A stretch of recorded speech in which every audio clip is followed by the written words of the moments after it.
Good morning again, everybody. Thank you ever so much for joining us this morning. My name's Elaine Rawcock. I'm Director of Elevate, which is a business development consultancy focused on innovation, sustainability and community. And since summer last year, we've been delighted to work closely with the PHA group when they opened their Manchester office. The speed of growth of PHA in the North has been phenomenal. I think every time we speak to them, there's another employee, there's another person they're trying to fit in those desks, and the work that they've been doing in the region is just incredible.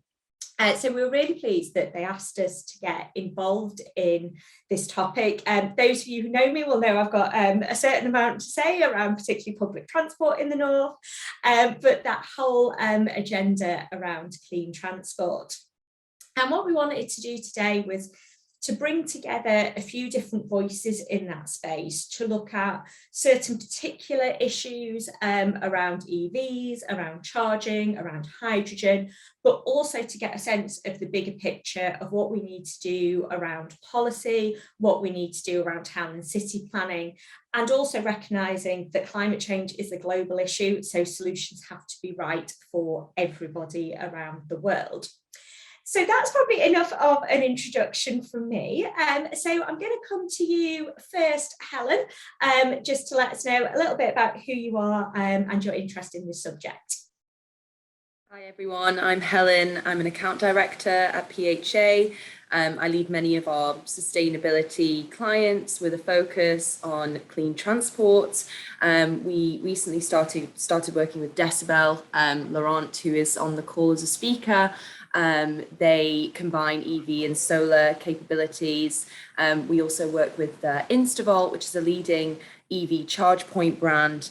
Turley, a planning consultancy, also on the call as a speaker, Barney there, that's doing a lot of important work in the EV hydrogen space, and Bonnet, which is an EV app. So we're really sort of growing at pace in this sector. It's a really exciting sector to be a part of. I'm looking forward to sort of sharing some of my insights with regards to media and the types of issues journalists are focusing on at the moment. Fantastic, thank you, Helen. And I think we can't have escaped that media interest, particularly since COP26, just how much that kind of agendas come to the front. So really interested to hear your insights there. Obviously, you mentioned one of your clients there was Laurent, so I'm going to come to you next to talk a little bit about Decibel. Yes, so good morning to everyone. I'm Laurent Schmidt. I'm the CEO of Decibel in Europe. So we are bringing to the market new devices which we call home energy stations, which are devices which are in the same time integrating solar PV, electrical vehicle, and standalone battery in home environments. And really our focus is to improve the EV driver experience in terms of renewable charging, vehicle to home, vehicle to grid, and really optimizing the carbon footprint of the usage of the vehicle from wells to wheel, I would say. So our core focus is really into the integration of the EV into the grid system. Fantastic, thanks ever so much. And that's definitely something that I'm keen to delve into a little bit more is around that whole connectivity piece. If I can come to you next, Raj, just to give us a little bit of an overview of what you're involved in. Absolutely. Thank you. I'm Rajesh Sahai. I currently work as the Chief Business and Strategy Officer at Adaptive Mobility. It's an electric mobility startup which tries and build a compact and efficient electric car for passenger and cargo mobility. My prior roles have been around mobility as a service, strategy consulting, shared mobility, and a lot of work in infrastructure and transport planning. Thank you. Wonderful, thank you. And so again, some really interesting insights about how we actually make these things work on the ground. And there's always a huge amount of conversation around EVs. That's something that we've probably become quite used to over the last few years. But hydrogen really seemed to come into its own last year. We had the first UK hydrogen strategy and are probably just starting to explore what that might mean. And delighted that we're joined by Dr. Laurie King. If you're able to just give us a little introduction. Yes, good morning, everyone. So yeah, I'm Dr. Laurie King. I'm an academic, so I don't work for an industry. I work at Manchester Metropolitan University, and here we have a Manchester Fuel Cell Innovation Centre. So this was established a few years ago, and the goal of that centre was actually to engage with SMEs in the local area. So we worked with something like 80 plus SMEs in the Manchester area. And that could be anything from technical through to business sides of the questions and discussions that we would have with them. But as you probably are aware, working at a university, my primary day-to-day tasks are sort of more fundamental than that. So we're very interested in developing some of the materials, the components that go into green hydrogen technologies, so fuel cells, but also electrolyzers, which is how we can foresee producing green hydrogen. So I'm a chemist, but do work and do various events such as this, talking more broadly about hydrogen as well. Wonderful, that's great. And would really encourage anyone who is based in or near Manchester to try and wangle yourself a little tour of that facility, not least because I think it's at the 7th floor that you're on with these enormous, great kind of machines and everything. So very much a feat of engineering just to get that fuel cell centre where it is. So last but not least then, keeping in that lots of different solutions and how we tie those together. Delighted to introduce Barney from Turley, and if you're able to tell us a little bit about your areas of focus. Yeah, morning everyone, it's really good to be here. So I've worked in sustainability and energy for about 18 years, and I suppose my personal interest is in energy systems. I've worked in engineering consultancies mainly, but I now work for Turley Planning and Economics in their sustainability team. Mainly to transport. I work on a lot of new development where people are trying to adjust to this new sudden world of EV and e-scooters even, and those kind of things. Advising corporates, so I work with a lot of businesses that are working out how they're going to electrify their fleets or how they're going to provide EV charging for their HGVs and so on. Also advising cities and regions on their policies in that area. And then more previously, I've been a technical advisor on investment, so done the technical due diligence on things like energy storage and EV charging and so on. So I'm fascinated by it. Really, really interesting area, and certainly one that's changed enormously over the last few years. And I'm going to stay with you, Barney, for the kind of the first question that we really wanted to explore, which is around the challenges of the wide-scale adoption of AEVs, because we've been talking about EVs for a long time. They're definitely becoming more popular, and you flagged up there in your introduction that when we talk about EVs, I think everyone pictures a car, and probably more often than not, we all picture a Tesla, but we are actually talking around e-scooters, we're talking around electric buses. There's quite a range of vehicles there. So given that technology's been around for a while, what are still the challenges to saying at that large scale that we can actually adopt EVs? Great. So there's two things. I think on electric cars, I mean, there's still a bit of work to go in terms of prices. I would say simply is where we are on that. We'll get a massive S curve, and the predictions are sort of, I don't know, mid 2020s that EVs just become fundamentally cheaper than internal combustion engine cars and buses and so on, probably a bit later, and then it just happens. But then you get a lag because, of course, most of us aren't driving new vehicles, so you get a wave for it going through. So I think that's probably just working its way through, and it will happen probably faster than the government predicts. So, for example, I think the government's 2030 ban on the sale of petrol and diesel cars would be almost pointless. It'd be like banning steam engines. No one would be buying a petrol or diesel car in 2030. I think on the micro mobility piece around e-scooters and so on, we do need a different attitude from government on regulation and policy, because, not to be rude to anyone, but transport people have they like big things. They like massive railway systems and roads and viaducts, and it's amazing. And we all want to be Brunel. And in the world of micro-mobility, is not like that. It's scooters, it's things I can pick up, it's skateboards and what have you. And our regulations and policies aren't ready for that yet. So that's an area of change that's needed. Brilliant, really interesting there. I've come over to you next, Raj, on that same kind of question around what we need to do within cities to be able to adopt EVs at scale. Right. Now, I happen to live in Amsterdam, which has possibly the best density of street chargers available. these are not fast chargers, just to be very clear. These are 11 kilowatt, so basically slightly fast, but definitely not fast charging by any definition. But what is really good about how Amsterdam is doing it right now is that you do tend to get a charger installed if you happen to buy an prior to you actually getting a delivery of a Tesla, because that's the kind of wait times you have on electric cars right now. So building and on-demand infrastructure provision, that's very important. I guess what's also important is, and I see a lot of good work being done in the UK about this, is exactly this sort of conversation. Yeah, we need to educate people on the benefits of electric cars. There's a lot of skepticism around range or range anxiety, so to say. There's also, as Barney said, the whole point of upfront costs, and I guess there again. We see a lot of consolidation happening in the leasing industry.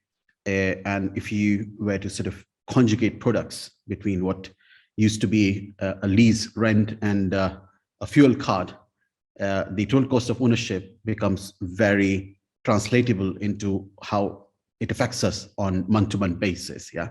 So there's a lot of work to be done there. But I guess it still doesn't take away the fact that we don't have electric vehicles for very utilitarian purposes as yet. We don't have electric vehicles or charging solutions rather that conform to every single application, and especially the rigorous applications like ride hailing, like logistics. And I guess that's where, again, a lot more work is to be done. And yeah, I guess battery swapping, for example, it needs a comeback in our mind frames, and with maybe a more positive outlook towards it. Thank you. Brilliant. Yeah, a few really key issues there that have been brought up around that, you know, the price of EVs, which will kind of naturally drop anyway as the technology becomes more widespread. But then really interested to look a little bit further at this kind of charging infrastructure, that there do seem to be kind of two issues at play here. And one is the perception of it. So the range anxiety, is that a genuine thing, or is that our kind of feeling about it? But then this kind of, and it's been described before as being a bit like the Wild West when you go into the charging infrastructure land, that there's no one standard, there's different apps, there's slow chargers, there's street chargers, there's home chargers, there's a lot going on there. And I'm wondering if Helen, that's something that with your work with Instavolt, how they're kind of managing within that marketplace that isn't that strongly regulated yet. There isn't one kind of standard there for doing it. How are they finding those kind of conversations with consumer? How is the media kind of starting to address some of these issues? I mean, it's important to say with Instavolt that they do have a really fantastic reputation within the industry, and I think it's quite easy to tarnish different charging brands with the same sort of brush. And so we have had to overcome those perceptions of the charging industry as being unreliable, slow. You know, the fact that many require membership and you know, RFID cards. Instavolt doesn't require any of that. So you know, it's really been about sort of pushing the core USPs of Instavolt, providing those case studies, and also just supplying customer testimonials as well, because I think that those are your best advocates, customers and partners who work with you. But it certainly has been a challenge. Yeah, absolutely. And you're right, you know, there's some absolutely brilliant players in that market, and there are definitely some who are not so great, but sometimes it's just that complete mix that makes it quite difficult. And then, of course, towards the end of last year, thrown into the mix was the energy crisis. So where before we may have seen electricity as being something that was very affordable, it was a way for people who had home chargers and to be able to kind of charge those vehicles. There is now another element on there in terms of those increasing costs. And it sounds like Decibel will probably be quite ahead of the curve in providing a bit of a solution to this. Would you be able to explain a little bit in very simple terms for those people whose technical understanding is where mine is, in terms of what we mean by vehicle to grid and how that fits in with the overall solution that you offer? Yeah, thank you for the question. And maybe before going to vehicle to grid, I would like to go first to vehicle to home. I think it's something which is easier to understand. So basically, it is capitalizing on the fact that most of the EVs which are currently being designed and built, are enabling bidirectional exchange of energy between the car and the home. And so as a consequence, you can, of course, charge during certain period to make sure that you are a sufficient capacity in your car to drive your necessary mileage, but you can also uncharge your car and feed into the house during periods where the electricity is expensive, typically in the evenings, or even one step further into the grids and support the grid system into emergency conditions. So this is really the basic principle. Your point is very true that currently it is an obvious decision to charge because electricity has historically been cheap, but it is not going to be the case in the future anymore. I think we see the cost of electricity really fast growing, volatility of prices as well. And so that means it's all about smartly charging when you are in your home environment. Having said that, with the increase of prices as what are forecasted for April in the UK, we still have modeled savings in electricity versus fuels to be in the range of £2,700 per year for a driver of 10k miles in the UK. The other element I would like to highlight is the importance to charge with green electrons and true renewables behind. And that's also one of our focus, making sure we maximize usage of local photovoltaics, as an example, into the home environment. And I'm myself a driver of 2 EVs, and I've driven 150,000 miles in the last 10 years, I must say. And what I've observed with my charging is that it can really move between 10-30 grams per miles of equivalent CO2 when you charge in very good periods, up to 80 to 130 grams per miles if you charge in periods when you have coal or gas plants supplying into your grid system. So basically, if you really want to maximize the saving in terms of carbon footprint reduction to 4 tons per year, typically you really need to focus on making use of renewable electricity from the grids. And that brings several kinds of optimization, especially in the home environment, where the car is parked and idled for a long time. So you can basically pick the right periods when to charge and not charge in this environment. So there is a lot of innovation which is coming through tools like ours, which is really making sure we minimize costs as well as the carbon footprint from wells to wheels. Brilliant. And what I really like with your whole ethos and the way that you work is it's, no pun intended, it's putting the power back in the hands of the consumer. It's exactly. around understanding how you can potentially make money from the system, but also really driving home that point that electricity isn't necessarily a renewable source. And I think exactly. we sometimes forget that if it's not a renewable source behind it, we're just shifting that problem somewhere else. So whilst there are still potential advantages for air quality at the place that we're driving, and I know, for example, here in Greater Manchester, our air quality is shocking. We're in breach of our NOx emissions and have been every year since they came in. We see kind of 1,300 premature deaths a year in the region because of this. So electric vehicles are quite a quick way of reducing those NOx emissions. But that doesn't necessarily mean that we're doing everything we need to do to look at the kind of bigger picture of climate change if it's not renewables behind that. And I think that has probably been brought up more in relation to hydrogen than it has to electric vehicles. That the UK hydrogen strategy, as far as I'm aware, and I'm sure, Laura, you will tell me if I'm wrong on this, but it doesn't distinguish between green hydrogen and other forms of hydrogen in terms of how it brings it through. And I know that a lot of the work that you do is very specifically focused on green hydrogen. Are you able, Laurie, to kind of give us an idea of what we mean by green hydrogen, and actually, are we where we need to be able to create enough green hydrogen for it to form part of the solution?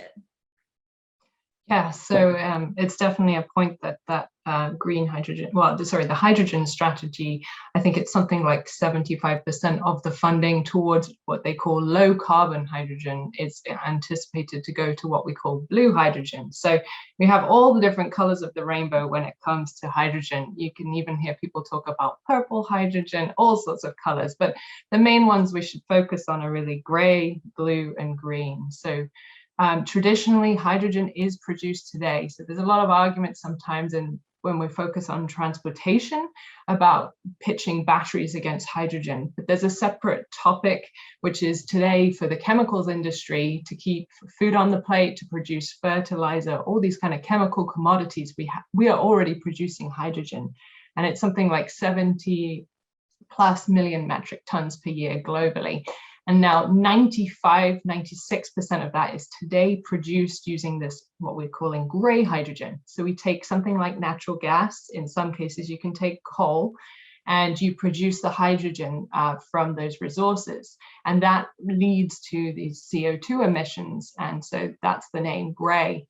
Blue hydrogen is basically, you take similar technologies. So we have big players in the UK, such as Johnson Matthey, who work with this kind of technology. And what you do is you refine the reactors such that the chemistry can capture the CO2. And so you could then consider these carbon storage technologies whereby you're somehow storing that large amount of CO2 and you have this now blue hydrogen. It's worth noting that that doesn't consider leak. So a lot of when you talk about natural gas and upstream of your reactor, if you release any methane, it's a potent greenhouse gas. So there are other emissions associated with that technology. So there's a lot of arguments saying that blue hydrogen is not as clean as, for example, the government has sort of made out. Anyway, to then get to green hydrogen, it has a similar point to what Laurent was just making about it. It's a technology whereby we take electricity and we use water to drive hydrogen and oxygen. So in theory, that's a very clean technology. But as Laurent was saying, if you take your grid electricity, that will depend on the time of day, your location, et cetera, as to how much of those electrons from the grid are truly renewable as opposed to other technologies. So that in a nutshell is the sort of three main colors of hydrogen. Fantastic. I'm definitely going to be Googling after this to find purple, just because it sounds really interesting. Purple, I believe, is where you link it to nuclear power. There we go. Lawrence nodding. So yes, there we go. We now have purple to add into the mix as well. But that was a really, really useful breakdown, because I think sometimes we look at this and it becomes very overcomplicated. So seeing that set out neatly is really interesting. So assuming then that we're able to produce this green hydrogen and we have enough renewable energy sources to be able to create that, in the transport space, where is hydrogen fitting? Are we looking at hydrogen domestic vehicles, or would we see it more in kind of freight and large scale solutions? So you can today go out and purchase a passenger vehicle fuel cell, and people do that, not too many people, in particularly places like Japan, California, where I used to live. So, you do see them, but they are expensive and there's limited refueling. And quite frankly, the electric vehicles, are really taking off in a way that I'm not sure these hydrogen fuel cells will compete in the near term with that technology. And again, I don't always like this idea that they have to compete, but I do think, to your point, hydrogen has a more interesting role to play in the heavier goods. So this might be trucks. There are some interesting companies, particularly in the US, Nikola, for example, looking at hydrogen trucks. And I know that in Korea, in Switzerland, all sorts of countries, there are various projects looking at hydrogen fuel cell vehicles in that sense. But I think there are sort of specialized markets where this will also evolve. So one that's already taking place is in forklift trucks. So in warehouses in the US, it's something like a third of groceries are currently moved around to warehouses with these hydrogen fuel cell vehicles. And Asda, I know, has signed recently some kind of contract to take that up in the UK as well. So there are niche markets like that. But then there's others. So JCB was a big announcement last year. They're going to combust their hydrogen in the engines, but they in the UK have signed this contract to interestingly import their hydrogen from Australia rather than producing it in the UK. But you know, it's another example of a technology that needs to be decarbonized, and electric vehicles will not necessarily be able to answer all of these larger scale vehicle. I think marine and aviation are another area where hydrogen can definitely play a role in the future. Amazing, yeah, and I think you're absolutely right there. It has got to be this combination of different things. I think pretty much any conversation that we have around climate change, the answer is we need to do everything, and we need to do it quickly, and we need to do it at scale, because we just don't have the time to kind of pick and choose. So having more solutions in that sense is definitely a great thing.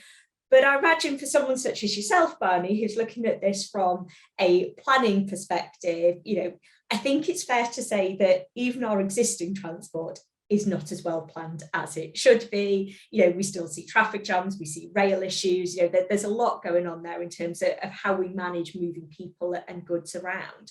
What are the additional challenges then for planning out our towns and cities for this kind of dual fuel distribution that we've kind of, you know, we've got the network, haven't we, of all our service stations, and it kind of works, for adding in EV charging and potentially adding in hydrogen distribution? Are we seeing kind of town city planners or even at a national level starting to work out how we might do that?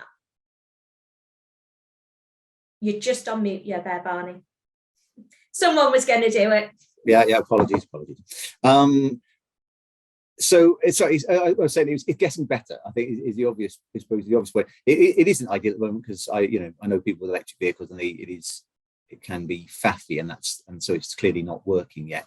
I think one of the challenges I think you get with cities and towns, and I think someone's already raised the point, maybe it was you, was making the point about the problem is it moves so fast, no one's really sure what we need.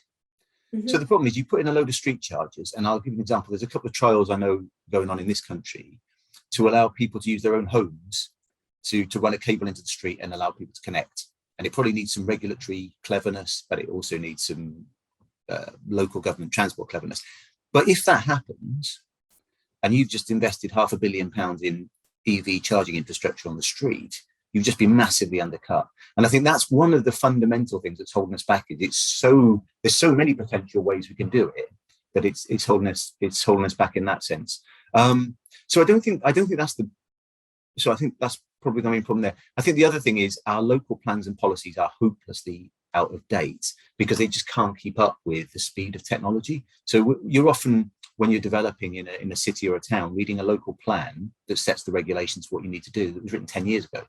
Mm-hmm. Well, 10 years ago, we had I don't know, we had a Nissan Leaf, maybe. That was about the only thing on the road. And of course now, so we really struggle with that, because sometimes you read a policy that says you should provide 10% EV charging for the development. It's like, well, every house is going to have an electric car before this thing's built. So that's the other thing. And I don't know, and I have worked with government to say you need to have some sort of method for being able to update those little regulations much quicker than every 10 or 15 years.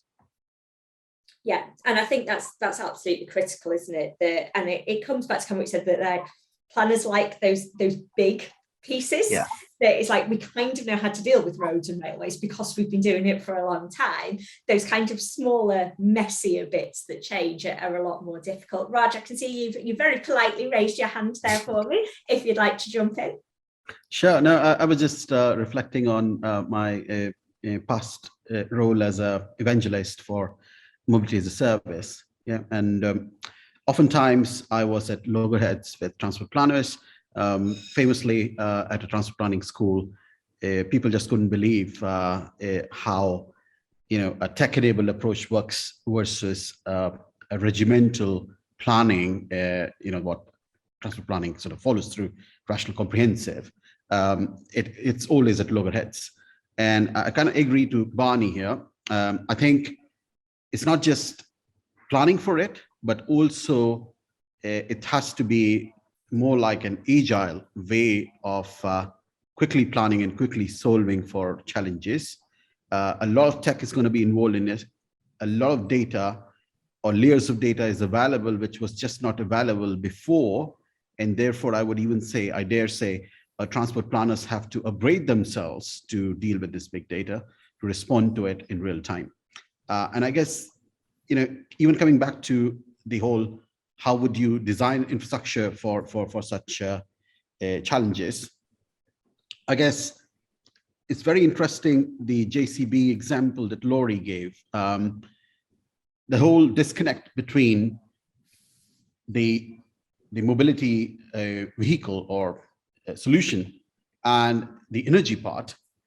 I think that's also a big challenge. I know for a fact that Tesla has, for example, applied for a utility license in the UK, trying to sort of bridge that gap. But this is going to be central, that it is, in that sense, a responsibility of even the automotive players to either have strong partnerships or even create an ecosystem in itself to support this transition, because it's as big as the times when there used to be nectar in chemist shops, just so that people could drive their cars. Yeah, so it's really that sort of transformation happening. Come 2030, I also believe, at least in the UK, it won't be possible for you to buy a passenger car which is not electric or possibly hydrogen. So it's about involving every stakeholder and solving for it together. Thank you. Absolutely. And I think really critical bit about how do we create a way for these people to be able to work together. Laurent, I can see you nodding away through quite a few of the comments that were made there. And it'd be great to get your input on some of those issues as well. Yeah, I think this point, as mentioned by Raj, is very, very important, and linking the energy content with the usage of the car and basically associating it to the carbon footprint. What we learn from our studies is that actually, to get out of the range anxiety, there is 2 points which are very important. One is what we call the base charging points, which is actually in the home environment or in your condominium, depending on where you live. And there is really the fast charging alongside the long distance corridors, which are absolutely necessary to go on holidays and all that kind of things. And I think what is very important is to encourage users to smartly arbitrate and decide where to charge, because when you fast charge on a corridors, you are quite impactful to the system. You don't necessarily charge with the right electrons, while when you are in the home environment, you have the possibility to charge cheaper, greener, and so that comes really with this ecosystem around the house. And what you see is definitely, you see EV OEM bringing more and more home energy technology together with the car, precisely for that purpose. Also, what I want to say is the charging in a home environment, if you start to connect it with an heat pump, it significantly increases the size of the connection of your house with the electrical grid. So you also need to be smart in the way to design and architect your solution here, and minimize the impact to the grid, or making sure that the grid expansion, which you may imply, is really required from a technology. So combination like PV storage together with EV charging, I think, is going to be a very important change in the future into net zero home, as an example. Absolutely, and it's constantly connecting all those dots, isn't it? As soon as you start looking at one area, it's the impact it has on other places. Barney, I can see you've raised your hand there as well. Yeah, I'm being polite as well. I think so. I just wanted to echo what Lauren's saying. I think it's crucial from a British perspective, is that you were talking earlier about the energy crisis and what role vehicles have to grid and have that play. They don't play a lot in Britain because almost all our heating is gas. And so they're two different languages, two different systems that don't communicate. What point is, once we've put heat pumps into all our homes, we all have one energy system. And once you put a heat pump in, you're probably doubling or more your electrical demand. and then you just, you've got it's a much bigger game to play.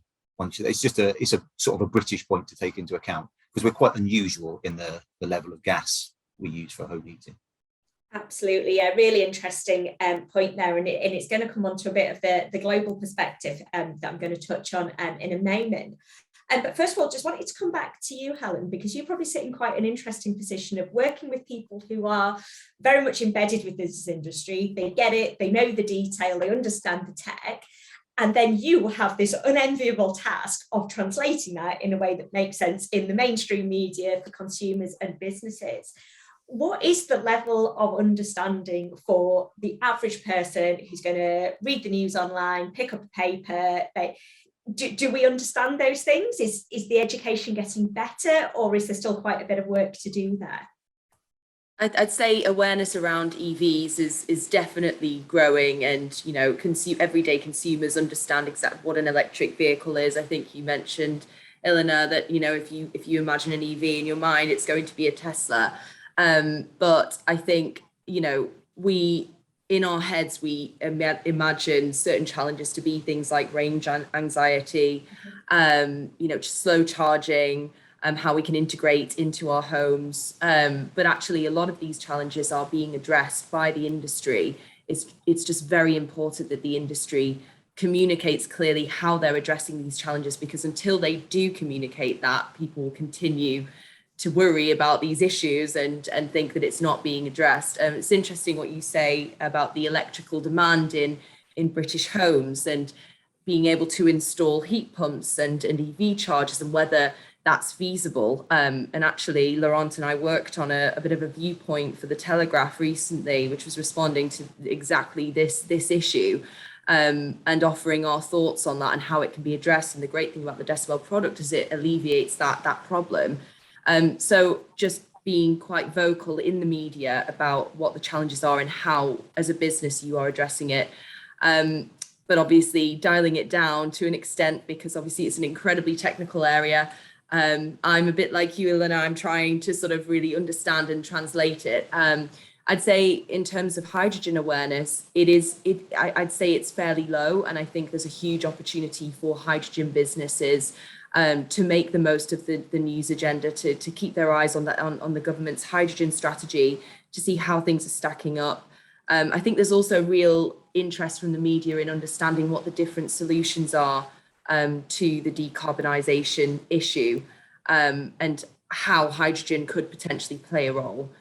So I think if you are working outside of the EV space, that's also a really interesting proposition. Yeah. Brilliant. Yeah, and I think it's just keeping that conversation going. We're going to open up to questions in a few minutes. So if you've got any questions that you want to raise, drop them into the chat, or get ready to give me a bit of a wave. I can already see two of my favourite Adams are connecting in the chat, which I am loving. But the issue that I wanted to bring up is a lot of the solutions that we've talked about, even if we look at them just within the UK, which is in itself a very rich country and very developed, that there is this massive inequity when we talk around fuel. For someone to be able to go out and buy a new electric vehicle and home charge it puts you in a very privileged section of society. When we start expanding that and we look at it as a global solution, and it's something, Raj, that I know you're really passionate about, is there really a danger here that we'll push this agenda forward in the developed countries, and the countries, particularly in the global south, are actually going to suffer more as a result of that, and we're just kind of pushing the problem round rather than solving it? Thanks for a very pertinent question, Leona. I guess there are many dimensions to this question. If you look at what's happening in the West, there is this perfect storm. You have a populace which is very keen to go electric, partly because of the marketing that's targeted at them. You, of course, have incentives from the government, kind of like the cash for clunkers I remember from 10 years back. It's really sort of also very pivotal and kind of, in a way, partly account for that extra EV premium in terms of prices. And I guess the infrastructure part is also somehow finally gaining some momentum. So I think what's really happening is in the global south and emerging markets even, you don't really have enough solutions there. The costs are rising. So even if I look at ride hailing from, say, South America or Southeast Asia perspective, the cost has really gone up because commodities have gone up this year. And therefore, the sort of operating costs have really overshot like anything. Everybody wants to go electric. And surprise, surprise, nobody has a solution for what would be a sort of compact Toyota or a compact Japanese car, which you would understand are 90% of vehicles in such markets. They haven't been fast enough to bring electric cars there. So I really see some sort of a haves and have-nots kind of situation happening. Mm-hmm. However, I remain optimistic when it comes to especially emerging markets having the ability to leapfrog to a completely sort of new way of solving problems. You see, for example, two-wheelers, they are getting electrified like anything. What we saw in Taiwan is now being duplicated in Indonesia, India, and whatnots. What you also have as an opportunity is just the sheer amount of electricity these sort of emerging economies are going to need. I mean, I'm sitting in India right now. It's going to need 5x the electricity to arrive at $10,000 per capita GDP. And you can imagine there's so much room to maneuver there, to go with renewables, to have endpoints in such grids for a lot more infrastructure for powering the next generation transport. And I guess that's where you might see some surprises. Thank you. Fantastic. And great to see that termed in, that there's an opportunity there and a level of optimism, because I think whenever we talk about climate change in any way, it's very quick to get very depressed and slightly pessimistic about what's going on. So it'd be really interesting to see that kind of potential leapfrogging that you talk about there. So I'm just going to open up for questions from the audience. So I know, Adam, you mentioned around some of the need to be more agile in planning. And I know that our other Adam has come back to discuss on that. But I don't know, Adam, if there's anything else that you want to flag up. Obviously, for people who don't know, Adam works at McDonald, so you're very much in that kind of transport space, as well as a kind of personal interest in it. Yeah, thanks, Alona, and thanks everyone. I've really enjoyed it so far.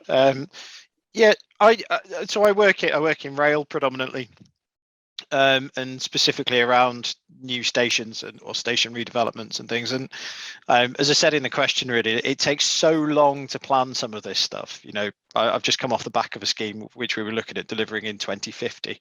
So you know, it just takes so long to get this stuff through that when we're building up budgets and scope and things at the start of these projects, what we're putting in, or what we're looking at putting in is something that's going to be out of date, or at the moment we look forward to I don't know, some kind of technology that is grossly expensive at the moment, so it would never wash its face in a business case. So it's what can we do? And I guess I'm interested in Barney's thoughts really on this. That how do we help the industry kind of become a bit more agile or a bit more open to being agile, so that we're keeping on top of the technology as it emerges, and just kind of making that planning process a little bit easier. I've got a specific challenge at the moment, new station that I'm developing in the Stockport area, and it's got a car park on it, and we've got a nominal number of electric vehicle charging spaces, but by the time it opens in 2025, like, what does it look like? I just don't know, and it's good to speak to Adam at Part B, so I'll go and have that chat with him. But yeah, I'm just interested in people's thoughts. Yeah, definitely sounds like a Barney question. And I know that you raised a couple of those issues as well around that need for agility. I don't know if you have some of the answers there, Barney. Definitely you share some of the frustrations there. Yeah. I mean, definitely don't have all the answers, that's for sure, unfortunately. I mean, the first thing I'd say, Adam, is we do this a lot. So I can think the logistics sector is an absolute prime example of this, where they build these sheds where they're quite low power demand. these logistics sheds, but possibly they're going to have loads of HGVs turning up that want 300 kilowatt chargers installed that will blow their electrical capacity out, or possibly they won't. Maybe that's not going to happen. Yeah, I don't know. So I mean, the first thing I'd say, I make sure clients make sure you've got the electrical capacity, because that is that's the fundamental thing you need. So what's your reasonable worst case, and have you got the electrical capacity to manage that then? Because the charges can always come later. And then I'd say there is lots of studies out there in terms of projections of where people will charge and so on, and they are moving. So if you look at the latest of those, you can normally come up with some reasonable numbers about uptake and whether people will charge at the car park or at home or somewhere else. So those would be my 2 bits of advice. But yeah, I mean, it is to some degree crystal ball gazing. Brilliant. Thanks ever so much for that. Adam, I'll also connect you over to Auto Trader if you're not already. So they've got some really interesting research on this and some of the trends that they're seeing, which just might be useful for you. Mara, I understand you have a question for us. Hi, yeah, I work for an electrical engineering company that specializes in power quality and grid code connection. So probably about 90% of the clients that we work with are actually wind farms, solar farms, just renewables in general. And we are constantly evaluating our own sustainability strategy and working to either, operate at being carbon neutral or net zero. And our biggest issue is that element of one, I mean, like you've already talked about, there isn't the range for electric vans specifically for us to be able to travel to, the Highlands of Scotland. So diesel is our only option. And it's also international shipping, because we work with so many clients globally and suppliers globally. Our biggest sort of carbon footprint comes from that element of shipping. Now, we, of course, want to be optimistic, and we're working on it constantly. We vowed to try and be net zero by 2030 because it was as soon as we could possibly do it. But there is a technology constraint. And I just wonder, with everything that you've mentioned and the effort that's being put into having the technology speed up, is 2030 realistic? Can we see particularly that element of long haul van travel and international shipping be a factor that can be net zero? I'm going to let the speakers choose who wants to pick up on that one. Is 2030 a realistic date? I'd like to come in here. Yeah. I guess it has to be. The problem is you must have seen how Hyundai, for example, just stopped developing ICE engines anymore. Yeah. So it's really what's happening is there's this sort of trend where there's a sort of tantamount shift towards electric. And what we haven't seen, of course, and that's what I was alluding to in the beginning, is enough work on the utility applications of electric. So I believe, as far as those vans are concerned, it is going to be increasingly possible, and not in the long term, but very short term, to have specific applications which will have additional battery capacity for you to go the extra mile. A range extender kind of applications. Yes, I think that is what everybody is working on right now. And if you look at, for example, what's happening in the parcel van space, exactly the kind of stuff that's happening. When it comes to freight, however, I guess that's where it may well end up becoming a bit of a problem, and especially when you are sort of moving across such boundaries. Yeah, I mean, you can have a certain set of standards in the UK, but can you impose that in North Africa or Middle East? I don't think so.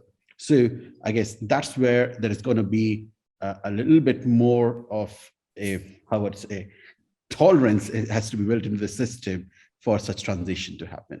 But I guess that's where hydrogen is also very, very interesting. The key would be the way Tesla, and again, I didn't want to name it, but really what they've done is fantastic. They have put all their patents out for others to emulate. And I guess hydrogen technology has to follow a similar routine for a lot more, I would say, adoption of that downstream in markets where that sort of research isn't happening. Fantastic. And Laurie, that's obviously coming very much into your remit there for that kind of the heavy lifting. So the bans, the international shipping, that side of things. Is 2030 something that we can see actually hydrogen's going to be ready to take stuff on at that scale? Does that look like a realistic trajectory? And also, is it a matter of just opening up that technology to anybody who can utilize it?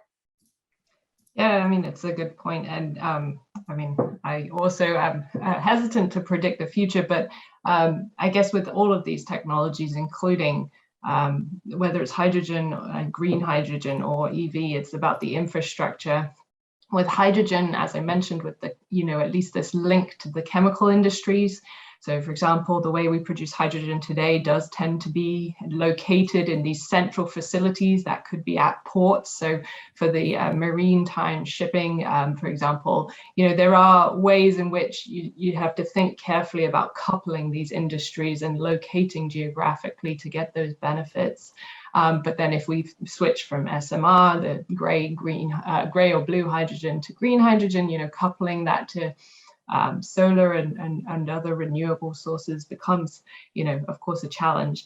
I would say for the road transportation, I'm optimistic that, some of these hydrogen technologies will be ready for the road. I think the marine shipping and aviation also are very interesting areas where I don't know how we're going to meet those targets. And quite frankly, hydrogen is one option, but I very much believe, we're academics, you need to invest in the whole system. So we need the research at a research level. There are ways in which you can engineer, say, algae to produce biofuels. That's one option. You could think about using ammonia as a fuel. That gets discussed a lot with shipping. There's so many options, and I do still think that there's an element that we need to invest in every level of this. So from the research scale, the lab scale, all the way up at the government level, if we're going to achieve these kind of targets. I can't really speak to the patents of the companies. Absolutely. I'm going to come back to that point as the very end as we close off around that kind of policy angle. But Amin, I've seen you've got a couple of questions now in the chat, and I don't know if you want to unmute and ask those yourselves, but some interesting points around how we charge and potential kind of mobile battery packs.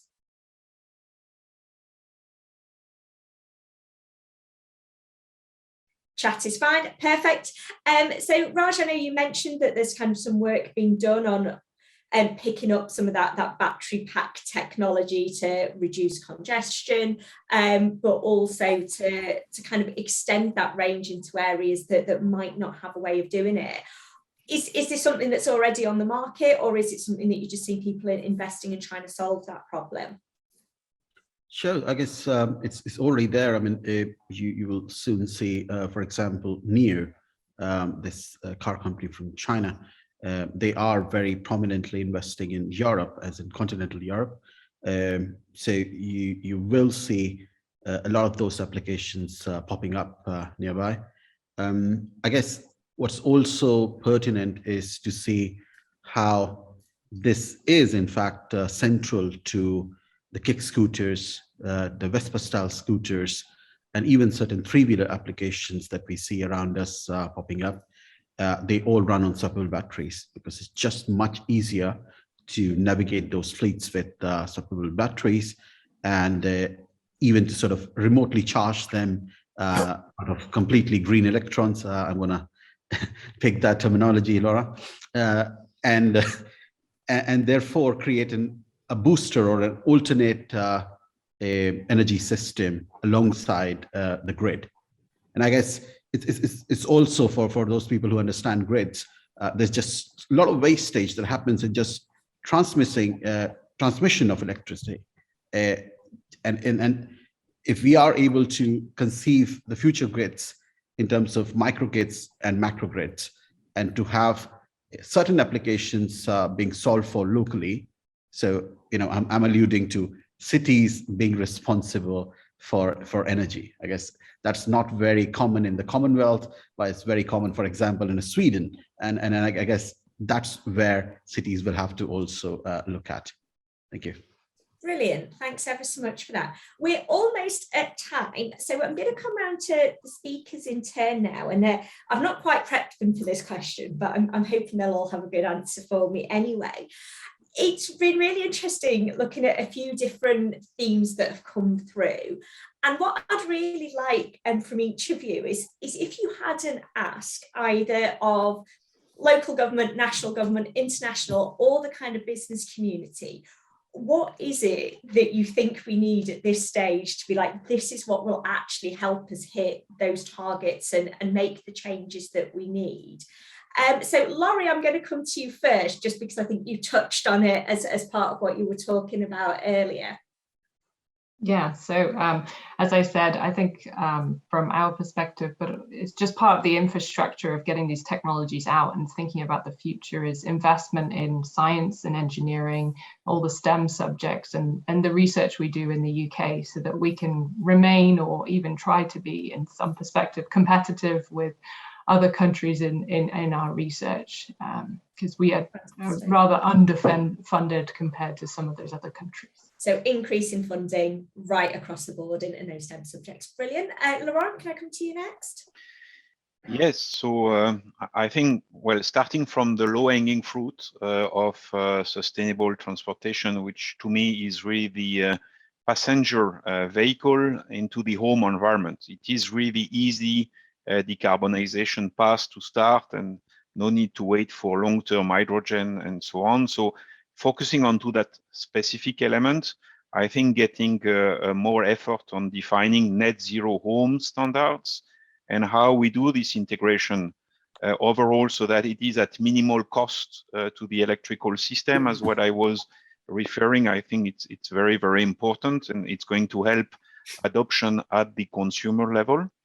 And then if I may also have a second one, which is I'll let you. On the vehicle to grid side, is help into opening dialogue with grid operator, which are still a National Grid ESO and DNOs are still, in my view, very conservative into engaging and managing flexibility of these devices throughout the system. And so that is going to lead to overinvestment pretty quickly. And I think we need to bridge this link from the home and consumer back to the main grid environment.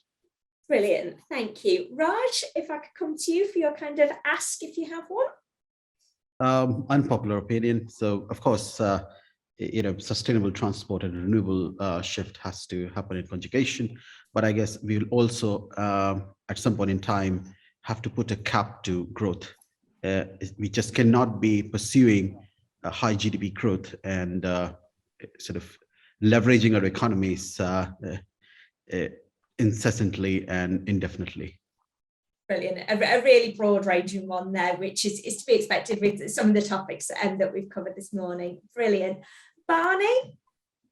Yeah, I'll be a bit like Laurent. I have two, but one is just to support Laurent. I think it's our electrical network system is not set up for this exciting, fast new world, and I sympathise with them because it's complicated. I mean, the positive thing is Rio 2023 is coming in next year, which is our shake of the regulations, and there's a big opportunity there. So, but my one would be, I suppose, away from technology, I'd say to local authorities and government to make your demands more solution orientated. So what do you want the outcome to be rather than the input to be? And that way you can allow the private sector to take those risks. So if you want 20% of people to ride bikes, set the private sector the target of we'll pay you X to deliver that goal, or EV charging or whatever it is, rather than trying to predict it. Brilliant. There's been a couple of comments around the grid and providers. I know we do have Electricity Northwest on the call. We're also going to be doing some stuff with Northern Power Grid. So I will connect some of you together after this call, and hopefully some of the work that we'll be doing, particularly for Electricity Northwest. I think there'll definitely be an appetite for getting you involved in some of these events. I can see a thumbs up from Mike. Brilliant. Consider that your invite to some future events. Helen, final ask from you before we close the call off. Well, I think we've seen that consumer incentives have been scrapped in recent months, particularly around sort of EV adoption. So I'd like to see the government kind of ramping up those incentives in the future. I think sometimes we get mixed signals from the government about what's a priority and what's not. So I think we definitely need to be continuing to put the pressure on the government to offer those incentives. And then I think as well, just because I've been doing so much work with Laurent on the sort of the grid providers, we do need to pressure the grid to innovate, because that is basically what's holding up a lot of development in this space. And I think, you know, some of the conversation around the industry needing to be agile enough, I think particularly around sort of those grid operators needing to keep pace with the pace of change is really important. So two asks from me there. Wonderful. I think mixed messages might be the nicest thing anyone said about the government this week. So thanks for that. And definitely looking at that innovation grid technology, I think that's got a follow-up event written all over it. So we shall make sure that we bring those together. So finally, just want to say an absolutely massive thank you to everyone for joining us, to all of our speakers. We will send out a follow-up email. If there's anyone who you're interested in connecting with the call, do let us know.